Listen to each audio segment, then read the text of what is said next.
Don't forget to like, follow, subscribe, and turn on notifications so that you will receive alerts when there are new episodes. Go get it. That's what I tell them. I've been grinding for so long, I wake up and chase my goals. I go out and I go get it. How to code, that's all I know. I don't succeed, then I don't breathe. Success, what does it mean? If I conquer all my goals, then I'm living out my dream. Dig deep, go out and get it. Success Chronicles. Compete until it's finished. Success Chronicles. Go take care of your business. Success Chronicles. It's deeper than just winning. Success. What's up, everybody? This is Chip Baker coming to you with another episode of the Success Chronicles, and I'm truly excited about this one. Man, been trying to get to this guy for a minute, but we're here. Yeah, we're here. We're here. Coach Jason Glenn, man, a great guy. Been blessed and fortunate to achieve some really cool things, and I'm just honored and grateful to be here to highlight you and just show you some love, man. Absolutely. Just I appreciate been it. checking you out from afar for a long time. Been rooting for you. Yes, sir. From afar for, Yes, for sir. a long time. That's right. But man, it's always good. It's always a treat when the good guys get to meet. Amen. Come on. Appreciate it, brother. Well, man, talk to us about your journey. You know, tell us a little bit about who you are and kind of track your journey so the audience will know who you are and what it is you do. Well, I tell you what, man, my journey, I have, I'm pretty sure my testimony, when people say journey, I say it's a testimony because through my whole life it's been a whole testimony, man. Yes, sir. You know, grew up in Bordersville, Texas. That's an humble. Spent a lot of my time, you know, in Greenspoint area, going back and forth. Yeah. But I'm number 10 out of 11 kids from the same parents, man. You know, people like, how did that happen? I don't know, but we made it work. You know, like I said, grew up in, like I said, in Bordersville, Texas, man. Mom and dad, my mom stayed home. My dad was, you know, he was a self-contractor. You know, he was bringing home about $9,000 a year and having 11 kids. That's I never asked questions on how he did it, but we got it done, and you know, that's a blessing, man, to go through that. Because some things that I seen as a kid, I never knew that you weren't supposed to see, right, in our neighborhood, but it was just what it is. But anyway, I went to Aldine Nimitz, graduated from there. I was blessed to receive a full athletic scholarship for football to Texas A&M. Woo! Let's go. Yeah. You know, did my 4 years there, graduated from there, and I was blessed to be drafted in the NFL. I got 7 years in there, and you know, when I retired from there, I wanted to coach. So I coached 1 year in the NFL, and those hours, one for me. People don't know. People don't know, from 6 in the morning to 1 in the morning. Yeah. 4 days out the week. That's not something I really wanted to do. I came back home in Texas and in Pearland. And I met with Coach Tony Heath. We lived in Pearland in the off season. We always flew back, and I kept my relationship with Coach Tony Heath. He was the head coach at Pearland at the time, and he let me use the weight room or run while I was playing, and started coaching out there in that area, man. And I actually got with Vince Sebo. Yeah. He was at CE King at the time, and Coach Sebo actually gave me my first real coaching job because I was with CE King, and. CE King for a bit, then I moved out to Pearland. I was blessed enough to win state at Pearland, man. All the way through, we were 16-0 in 2010. 16-0. I'm like, man, this is easy. Yeah. This is gonna be easy. My first year. That's what it's supposed to be like every year. This is every year. But no, I was blessed to have the opportunity to be a head coach at Chavez next year.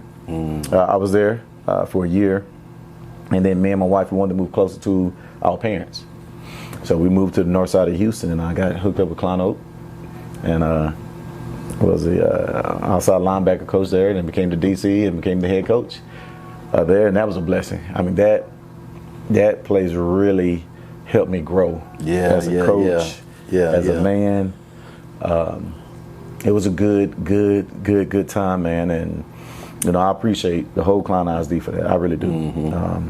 You know, Coach Smith was there at the time. David Smith, he helped me get myself prepared for what was coming. I always wanted to be a head coach, and he helped me out, man. And but during that time, I still to this day, I keep up with Coach Tomlin, Mike Tomlin. Yep. We talk like once a month, whether it's 10 minutes, 15 minutes. He has helped me. Tony Heath, he has helped me tremendously. Leslie Frazier, who's the defensive coordinator for Buffalo Bills, I still talk to him. They helped me not just with the football aspect, but just as a leadership aspect. Yeah. I think a lot of people do not understand the leadership aspect as far as what comes with it. As far as a head coach, everybody think a head coach X and the O's plays. Man, look, I just put somebody on Twitter the other day about head coaching. Man, everybody think head coaches these plays. No. It's getting to be able to call the play. That's what it's about, brother. It's so many different things as far as managing, and you have kids and being an athletic coordinator. You have to put the same energy into every single sport that you will with football. Yeah. And that was one of my things I really wanted to harp on. And even at the middle schools, you know, I wanted them to know Coach Glenn, not know of Coach Glenn. That's one of my biggest things. You know, when the kids say, hey, you know Coach Glenn? Yeah, I know Coach Glenn. Hey, you know, well, I heard of him. No, I don't want you to hear of me. I want you to know me. Yeah. And so having a great relationship with my middle school coaches, my coaches, that was it. And I was a head coach there for 4 years. We had some really good success. We changed a lot of lives in the process. Yes, sir. And Willis ISD called me about an opportunity. And it felt really good. And I'm here and rocking and rolling. That's awesome, Coach, man. Yeah. Just such a neat journey. You know, I think there's a couple things that stuck out to me kind of as you talked about that. I think the first thing is like opportunities bring opportunities. That's right. So, Absolutely. you know, when you strive to do things the right way and give your all to everything, Yes, sir. opportunities are going to find you. Absolutely. Because you're doing things the right way. Yeah, and I love that piece. Yeah. Because and I find myself in a position now to where I have younger coaches reaching out to me, and I'm like, man, am I really that? Am I up there in the age? You know, right? Yeah, I like the OG. Yeah. So you know, I'm still working out in the morning. I still get on my treadmill every morning. Thanks to Peloton. So Shout out Peloton. Shout out to Peloton. But I still do that then because I still my body and everything feels good. But when I have younger coaches reaching out to me, man, wanting to help, wanting me to mentor, wanting me to, you know, prepare them for head coaching, I'm like, man, that is the most awesome feeling in the world, man. Yeah. That's one of the most awesome feelings in the world, to be able to have coaches, younger coaches, reach out and asking me questions and say, Coach, do you have anything for this? Yes, I do. I still keep everything, just sharing everything I have. Now that is one of the most fulfilling feelings, you know. I love to have coaches or people reach their goals. Yeah. You know, and I always tell coaches, man, if your goal is to supplant me, and if you're better, man, I'll be the first one to vacuum and sweep this office up so you can come in and get it. I will help. You know what I mean? Because I want that success for other people. You know, I've never been one to not want other people to be successful. Yes, I love sir. it. I love it. Love it, man. So just hearing you talk about your journey, you've been blessed and fortunate to achieve and do some really neat things. All right. So what are 3 things you've accomplished in your life that you're proud of? Man, be perfectly honest. First was getting saved. Yeah. That is the first thing, is getting saved. My second, getting married. Yeah. Been married 23 years. Been married to a beautiful high school sweetheart. We grew up together since kindergarten. That's awesome. I've been knowing her since kindergarten. We've known each other since kindergarten. We went through school together. She went to Sam Houston. I went to A&M, Highway 30. She was always there and all. So y'all know each other for real. we know each other, everything. You know, everything. And so, so, you know, and she's an amazing woman, man. Yeah. I mean, she is amazing. She's talented, she's smart, extremely funny, you know, and when it's time for her to put her foot down, she put that foot down, so she has a good balance, man, and you know, I love her to death, man, and I think my third thing is the birth of my kids. The birth of my kids. That is, it teaches you how to forget about yourself. It teaches you that it's no longer about you. It teaches you that it's no longer about you. Yeah. It is no longer about you. Yeah. It is about sacrificing, whether it's time, relationships, money, for someone else, and that someone's your kids.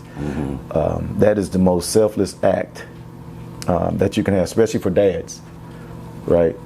And because Mother's Day, Well, it gets celebrated. Everybody's at church and everything, right? Hey, everybody's there. But Father's Day, Father's Day is like it is what it is. You know, and you have to be okay with being a father and supplying and doing this for your kids, knowing that you're not going to get. That is the most selfless thing you can have, man. It's almost like O-lineman. I was just about to wait for you. I was waiting for you to It's like O-lineman. It's the O-lineman. Yeah, that's why I love O-line and D-line. It's just like that. You are sacrificing everything you have for the betterment. The team. Of the team, the family. You know, and with your kids, you sacrifice the betterment, not you. Yeah. For your babies. You know, so man, that's so good. Yeah. So hearing you talk about your journey, hearing you talk about the things that you're proud of, the amazing things you're proud of. Yeah. I would consider that to be hugely successful, Coach. Yeah, absolutely. Let's hit on success. Yes, sir. What is your definition of success? For me, success is you reaching a goal. Now, what I mean by that, not just career-wise or financially or success. Say, for instance, one thing that I really try to harp on is that, you know, we look at the kids that go to Harvard, Rice, you know, and all those type of schools, which is great. That is amazing. But the success of getting you a certification in auto mechanic, that's success. Getting a certification in construction, you may not go to college, but your success could be something different. Yeah. I don't care if your success is to be, you know, the best, I don't know, janitor ever, whatever. Yeah. That is success. Success does not come with your position or what you have accomplished in different higher goals or your rank at the ladder. That's not, to me, that's not success. Success is reaching your goals and you being happy with it. Right? A lot of people say, they ask me all the time, man, how come you want to coach in the NFL? Because your brother? Or, man, I am extremely happy with high school. Yeah. I'm extremely happy with it. Why don't you go to college? I'm extremely happy where I'm at. I'm happy with high school. And I see that as success for me. You know, I don't breed my success on things, man, like that. Being married 23 years nowadays, that's success. That's huge, Coach. you know, that is success. That's huge. Success. My kids have never been arrested. That's huge, Coach. That is success. Yeah. You know, my kids never failed a drug test or failed a class. That is success to me. You know what I mean? Yeah. For my family and my kids. But I can also say success is when you have failed and you got your butt back up. Yeah. That is success. That is true success, man. It doesn't have to necessarily be, like, again, financially. Success can be in so many different forms, man. And I find ways. I even make up ways to how success can be success. Yeah. Because we celebrate everything. It's good. Anything that's good, you're going to celebrate it. Yeah. One of my coaches left. I'll never forget, he became a head coach at another school in our district. Coach Wilson, when he got Klein Forest, he'll tell you this. That's my dog. Yeah. When he became the head coach of Klein Forest at the time, I had every kid in Klein Oak at the time. We did a video, and we was jumping around, we were clapping, and we was happy for him, knowing that we would have to play him. Yeah. Because he's at another school in the district. But everybody, we taught kids to celebrate other success. Yeah, it ain't about you. It ain't about you. Celebrate other success. You know, if you truly love somebody, you know, regardless if it's against you or with you, if you love that person, You want the best for them. you want the best for them. I love that. Yeah.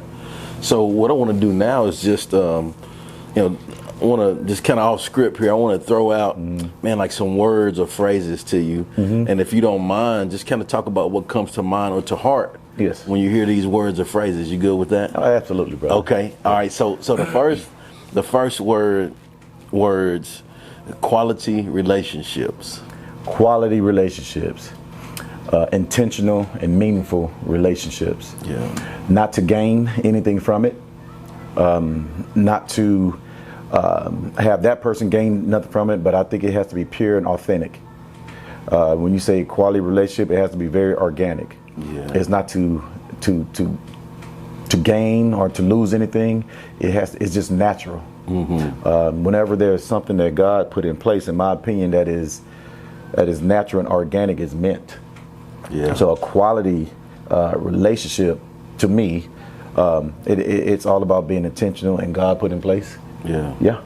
I love that. I like that too. Like how you say how God put it in place. I call that being in alignment with your assignment. Amen. Look at that. I like it. Took him to church. I like it. Yeah.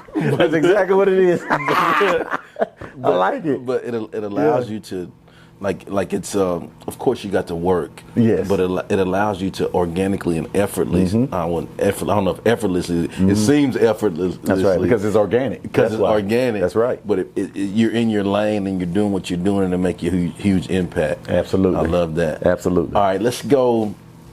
You know, just me thinking about your journey and where you are. I think quality relationships have been huge, but then opportunities. Absolutely. Let's hit on opportunities. Again, I do believe everybody has an opportunity to do something. I think there's an opportunity. One thing that I have always emphasized, and I didn't understand this when I first got into coaching or when I became an athlete. A thing that people used to say, and I don't agree with this. Football is my only way out of my situation. Yeah, no. Football is not your only way out. There are other opportunities for you to get yourself out of a situation that you're not satisfied with. Sports, acting, anything doesn't have to be your only way to make it out. Yeah. And I think when we limit ourselves with that thinking, we're shutting down on the opportunities that's ahead of us. This is not my only option. I'm not going to limit myself to just sports. So what I'm going to do, I'm going to figure out other ways how I can create opportunity, because everybody has an opportunity. They say when an opportunity knocks, you open the door. A lot of people, they open the door, they just peek in. I'm walking straight through that thing. I'm opening the door and I'm acting like I'm commanding the room when opportunity comes. And with that being said, the relationships that I have built within that time, the relationships that you build creates opportunities. I'm gonna say that again because I don't think the relationships that you built will open up some opportunities. Because you got to look at the camera and give them The that. relationships that you have built along the way creates those opportunities. And that's and for me to have some opportunity, I have met some amazing people. Yeah. I have met some I'm talking about like just some amazing people to where I would never thought, hey, this opportunity happened. You think I should? Man, yeah, just because of that relationship and how we treat each other. Yeah. I treat them right, man. And I'm a firm believer in relationships create opportunities because God makes the relationship happen. He puts it together. Now, what you going to do with it? You going to let opportunity keep knocking and you stick your head in and look around? That thing knocking, I'm going to open that door and I'm walking straight up in the room and commanded it. I played with one of my homeboys in college. Yeah. He used to say, man, you better quit standing out there looking at. You better come on in. Come on in. Come on in. Come on in, man. Come on in, man. It's pretty good here. It's good. Come on through that door. Go on through that door. Yeah. Go ahead. And that's what a lot of us have to do, man, and be fearless, man. And I tell people I have three fears. I fear God. I fear my kids dying before me. That's a fear for me. And I have a fear of failure. Yeah. I do, and maybe it's not a good thing. It may not be a good thing, but I work myself to exhaustion to make sure that I don't fail, because I do have my family dependent on me. Right. Now, when you mean fail, not from a job, or I'm talking about like failing as a dad, failing as a husband. To the I things have that's a important fear. to you. It's important to me. I have a fear of failing. I really do. So I'm glad that you talked about that too, about the fears and the why of the fear, because this taps into our last word that I'll give you. Okay. And the last word I want to give you is, well, hold on, let me warn you before I give you this. Yeah, give me a warning. It's the good one. It's the good one. Okay, bring it on. Bring it on. The last one is legacy. Oh, wow. Yeah. Wow. I don't think I have that. Because when I think of legacy, I automatically think of my dad. Yeah. It's just funny you said that word, because my dad passed away in 2018. I still remember what time, 2/24, 2018, May 22nd. And everything I do, I always say the name that the last name that my dad gave me is so important to me. And I think I get emotional with that, because everything that my dad had to do to pass that last name on to me I will protect it at all costs. Yeah, give me 1 second. I'm gonna reset you here. Just when we start, just say you good. Everything he gave to me, I will protect it at all costs. If you'll start with that. Okay. Because that was right. All right, so we're good. Yeah. So I'm going to protect that last name at all costs. It's not necessarily. I'm not worried about reputation. I'm not worried about my reputation and what people say about me. It's about what my dad left me. Therefore, you're not going to destroy the name my dad gave me. Yeah. Because he worked too hard to keep it. My dad didn't finish. He didn't finish middle school. My mom didn't finish high school. Wow. And now they have a son right now that's about to graduate with his doctoral degree. So that legacy is not about that education piece. It's what I seen that he had, that he wanted from me, that I'm going to carry on because he didn't have a chance to do it. Yeah. So for my legacy, I really don't have one. It's my dad's. Then it's my dad's, right? And then, when my son, he gets older, he's going to know it's not his, right? It's his dad's legacy. So I don't have one until my son starts picking it up. So my legacy now has everything to do with my father and what he left me, and which is that last name, which is the most important thing to me. Yeah, it is. Man, that's so good, Coach. That's so good, man. Yeah. Hey, so I'm gonna go a little bit more. Just hearing you talk about that, man. Like I want to, man. If you can think about. So I got a confession. Let me give you a confession first. Okay. Absolutely. So man, you still recording? We recording. We good. We good. Hey, I got to say this. We're recording. Man, you got to live out my childhood dream of being able to play linebacker for the wrecking crew at Texas A&M. Oh man, don't get me started, man. Man, put me in, Coach. Put me in. Put me in. Tell me if you can give me. Let's talk about stories. So we'll go A&M story. Okay. And then we'll go NFL story. Okay. So if you can give us one of your cool moments, you like, man, this is pretty cool right here. Well, I tell you what was pretty cool, man. It's so funny. I was recruited to play safety. Okay. At the time, I was 6'1", 205. Yeah. Coming out of high school, so I'm thinking, I still could play safety. But living in Kane Hall at A&M, that dorm, I got to 221 before September finished. That's crazy. And they came to me and told me, hey, you want to play linebacker? We might have to put you outside linebacker. I'm like, linebacker, man, no, Dion right now. I'm looking at Dion, I'm looking at Merton Hanks. I'm looking at these safeties right now. I'm like, we need you to play linebacker. So I'm kind of whatever. I had to get my wisdom tooth pulled. The same day they made me transition to it. So right before I went to practice, I had to get my wisdom tooth pulled. So I'm like, all right, they ain't gonna make me practice. I got my wisdom tooth pulled. I had a gauze up in there, my tooth bleeding. Man, they said, hey, come on, let's go. I gotta teach you these drills. I'm like, what? Okay, fine, let's do it. Whatever, coach. So I got a gauze up in there with a mouthpiece, blood kind of running, whatever else. I'm like, all right, let's do it. And we had inside, we had a 907. And I'm going against Dan Campbell, who is now the head coach for the first play. Kind of did a move a little bit, made a play, and I'm talking noise. Ooh, this is gonna be easy. This gonna be easy. Everybody high five me, coach. I'm like, man, this is it. I'll try that same move, and Dan like, okay. He tried that same move. I told my man Dan, he grabbed me under my armpits and somewhere else on my body, and when I say he bared me, boom, and kept boom, boom, boom. And he got up and looked at me, and I'm on my back looking up. He said, welcome to linebacker. I'm like, oh, man. But the best part about it, that right there, switching to linebacker. Yeah. That right there, and when that win came and helped me up, they're like, Glenn, stay with it. Don't worry about it. Stay with it. Because I had my doubts because I never played it. Yeah. But when Dan put me on my back, not the success I had the first play, right. When he put me on my back and that win came and helped me up, and I would never forget that play. Because ever since then, I failed. I failed at that. I really didn't have too much failure. Again, I was 17 in college. I graduated early. Okay. But I kind of failed at that piece. And when that happened, I'm like, okay, all right, I don't want to feel that no more. No matter what it is. I ain't going to feel that no more. You see what I'm saying? I don't want to feel that no more. Yep. And I say that more. We have some great moments, interceptions, some sacks and tackles. All that is great. But the defining moment for me to be able to do those other things that happened. Was learning, the learning lesson. That part had to happen. Yeah. It had to happen. Like, you know, like just hearing you say that though, like that's cool, but yes, football, but that's a life lesson. It is. But because like in life, like you're gonna be put on your back, man. You're gonna fail at some things. That's right. But it's important to make sure you have people around you that's gonna come pick you up. Pick you up. That was my next point. Yeah. When it's that win, oh yeah, you gotta get up. You can't help but to get up.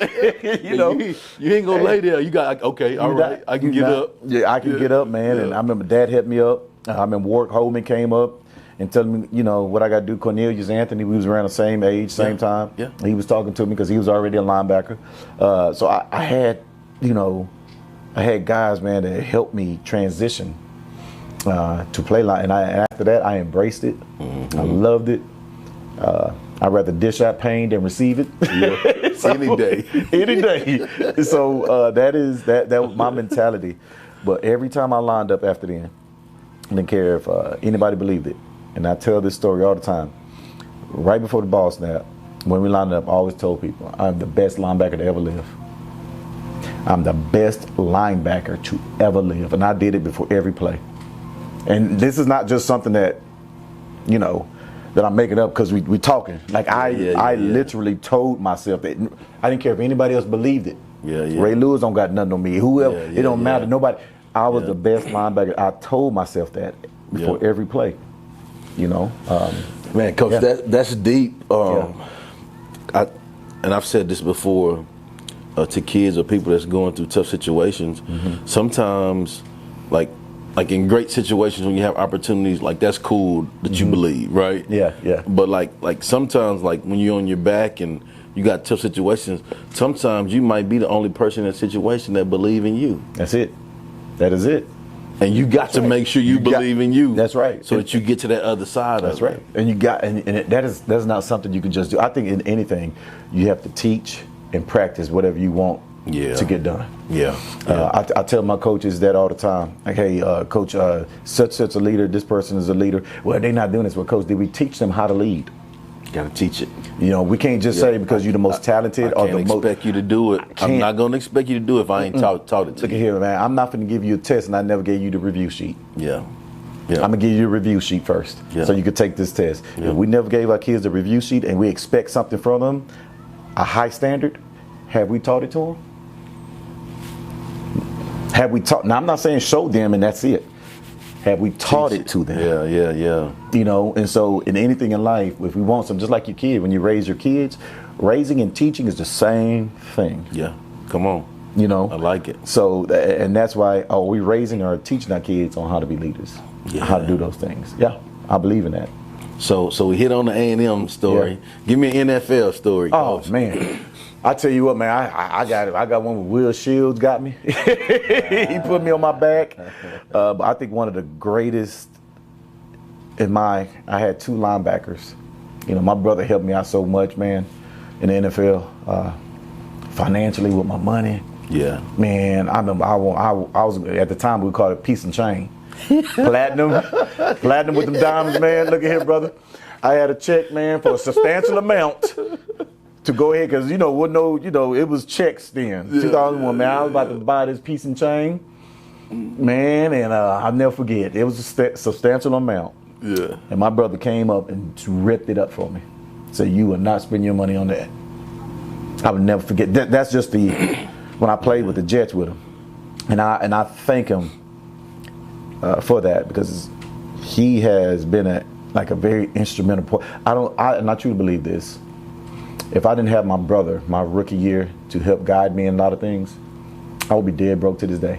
Yeah. Because growing up, not having anything, then all of a sudden you sign a piece of paper and you have all this money. You're like, ooh, I'm going to take care of mama. I'm going to put these 22s on there. I'm going to have this, a piece of chain. You know what I'm saying? Man, Rockaway came. I'm about to have the velour outfits. And I'm in New York. I'm feeling it, no more polos, Timberlands. Like I am all in it. And my brother sat me down every Tuesday and told me what to do, what to invest in my money. Every single Tuesday. And he taught me that. And I still use the same financial advisor to this day. It's been 20 years. Wow. 22 years. And I still use the same one to keep everything flowing. But as far as linebacker, Junior Seau and Mo Lewis. Junior Seau, Mo Lewis was first. When I was with, appreciate you, Mo. He helped me so much as far as, you know, because I played my brother 1 year, and we still kept on the phone with financially and everything else. But the marriage part, Mo has been married for a while, and been in the NFL where you have women and everything else. Yeah. He taught me to do the same thing every single game. At the time, we had Bose headphones, noise canceling. You had to plug that little wire in. There wasn't no wireless stuff, right? I had my shades and Bose headphones. Before every place we go, I put my head down. I followed the feet in front of me. I didn't want to see nothing that was out there, and I went straight to my room. I did it every game, and he taught me that, just so you won't get yourself in trouble. It's good. That is a huge piece, because I'm still married and I'm 22. You know what I mean? I have no outside those, but he taught me those things. People don't understand that piece. That's a powerful piece. That's huge, right? man. It's a powerful piece, man. Like, and I tell people that story. When kids ask me how it was in the NFL, I don't tell them about the girls, the girl, women that's after you. I don't talk about the money. I don't talk about the houses. I talk about the sacrifices that get me there. Yeah, that's good, Coach. Right? Because if I just tell you how it was, you won't appreciate it. But let me tell you, I had to sacrifice and the responsibilities and the things I had to do to get there. Then maybe all this other piece will make sense to you. Am I right? Yeah. And so, but Mo Lewis, man, he taught me that piece. And Junior Seau, one of the greatest leaders to ever walk this earth. Wow. I mean, to ever walk this, so much to where Junior Seau called Coach Saban Nick when I was with the Dolphins. He called him by his first name, and Saban didn't do nothing but accept it. So you got Junior Seau, hey Nick, what's on period number 9? Everybody looking like, man, like, yeah, you know, like, but the thing was, man, he was so inspirational, man. Yeah. His whole story, man. And then I'll never forget, I did an interview when I was with the Dolphins. And at that time, we had the Bluetooth headphone thing, and I forgot it was in. So I'm doing the interview, and he comes up behind me. While the interview going, just takes it out my ear. And I kind of look like, man, hold on. I'm like, oh, that's Junior. Yeah. And when I got done, he said, Glenn, come here. Don't ever do an interview with that in there, because you want them to know they have your full attention, and there's nothing else that you have on that's going to block that from you giving them their time and attention. I said, man, that makes so much sense. Because when you talk to people, I'm not looking to respond, right? When people talk, I listen. Yeah. Then I respond. That's a distraction. Mm-hmm. So, but he's amazing, man. I cried like it was my brother passing away when he passed away. Yeah. You know, yeah. That hurt a lot of people, man. It did. And he like I said, man, he is an amazing leader. Yeah. Oh, made plays. But I will tell you this story. We on the field together. It was a nickel package. That's how much respect he had. And so on this call, I was supposed to blitz, zone blitz. Junior's supposed to back out. And I tell everybody this story because it's the truth. And so right before against Cleveland Browns, so we getting ready to go. You're doing the cadence, so I'm kind of inching up, and I would never forget Junior said, Glenn, flip flop. So I'm like, you know, right? I'm like, I don't know what that is. Like, is that a play? Like, what? He said, no, flip flop. So I'm like, man, what is flip flop? So the play getting ready to go. You know, this is why he's doing the cadence, the quarterback. And so flip flop. So I'm like, whatever. So I'm gonna do my assignment. Yeah. All right. So I'm getting ready to rush, and he just takes off in front of me. And right when I see him go in front of me, I seen it. I just backed into coverage. Yeah. Right. He went in and got a sack. On Monday, Nick Saban, we was in our team meeting. Glenn, what are you doing?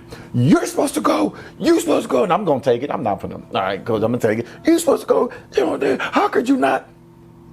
Junior, Nick. Hold on, wait, calm down.